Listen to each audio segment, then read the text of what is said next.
I got this question last night, and this gentleman is asking me to go over what kind of equipment I absolutely need to get started. Okay, here we go. What you need is a sound card if you're more serious. Like, even if you're a hobbyist or an enthusiast of making music, you absolutely need a sound card. And they could basically be anything nowadays, because when I started out in '05, when I got my first computer, I didn't have a sound card really. I'm going to show you. This is my first sound card I bought. It's a Creative XFI Elite, and it has gold-plated 2 in, 2 out with digital and a mic slash line, and a serial port. And here's the front face. It's very nice. This is my first purchase for music making. I should actually frame it. And basically this got me started. So anything you get now is probably 50 times better than this. So you can basically get anything. I ask you to get a sound card. Assuming you have a computer, I would suggest you get a computer first. If you're using PC, I suggest you get a decent sound card. There's really nice ones, like the Complete Audio 6, which I have. That's rather good. I was using a Mo2 till it kind of retired. You need that so you don't get clicks and dropouts, and you're able to make music, because anything that'll hinder you from learning is a bad thing. With that being said, you will need a set of monitors. Now, if you're starting out, go on Craigslist and find a pair. They can be anything that's self-powered that is decent. Do your homework. I started out with a pair of Fostex, Fostex PMO.4, and they're really tiny speakers. And that's where I started out. They cost me 150 bucks. I still have them. They're in a box. I don't know what I'm going to do with them, but I still have them. And that's where I started out. I also I also started out with a pair of Sennheisers. A lot of people swear by these. They DJ with them. They mix with them at night when I'm hanging out and I'm just on my laptop. I have these and they work well. You can get these. They're a lot cheaper than the KRK8s. And that brings me to my next thing.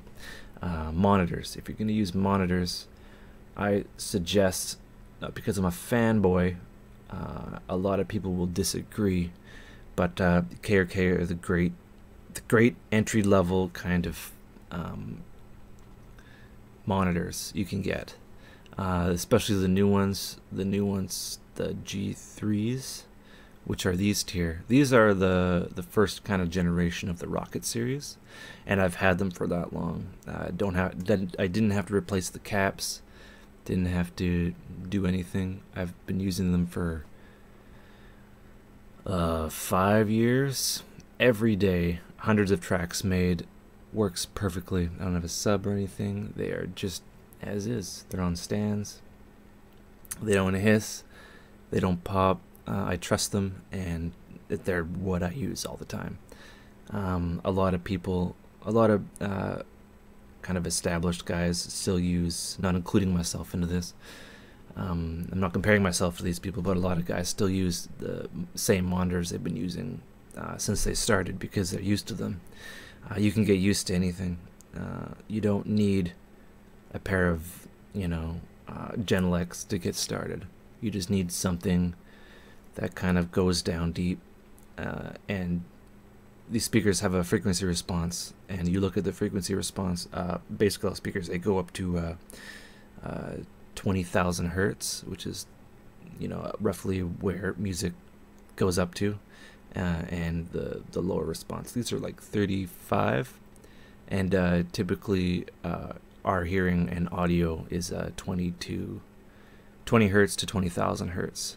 But realistically, it's 30 hertz to 18K, 18,000 hertz, right?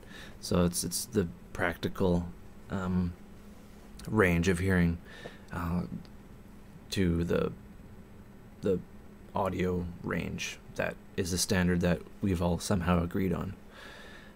So yeah, keep that in mind. Look at the response. The new KRKs, they go down to 30, 35 or something, 32. I don't know. They're jolly good. And that is basically what you need. Any modern computer, in my opinion, can pull it off. Computers are a lot faster from when I started, which was a long time ago. You get a good computer and you just basically add on what you need. You don't need all the crazy shit that I have. You just got to get what you need. Once you have a decent setup and you want to go from there, of course you can get any of the big MIDI controllers. They integrate with Ableton well. You can get, you can even get something like this, cheapo off Craigslist or eBay or whatever. It has a MIDI interface and it's bus powered, or has a DC in 9V. You can do that and you can easily integrate it. Everything has USB and it's all good and fun. So once you get up to that point and you're proficient, you get into more kind of specialty stuff. You can get say a virus, which is in my opinion one of the greatest synths in the world, and if you're a nerd like me, you can get some old school stuff and it all integrates well. And yeah, that's how you get started hardware wise, and that's basically it. Oh, also yeah, once you get to the point where you have everything and you're comfortable, you're gonna want to start to treat your room. And foam is pretty cheap, and you get them in wedges, and you just slap them on the walls, and you're good to go. And yeah, that's basically how you get started. Yeah, and that's basically my story. All right, so but yeah, you go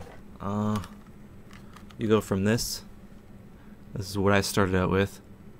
Simple kind of RCA cheap box to all this, and you get it as you go.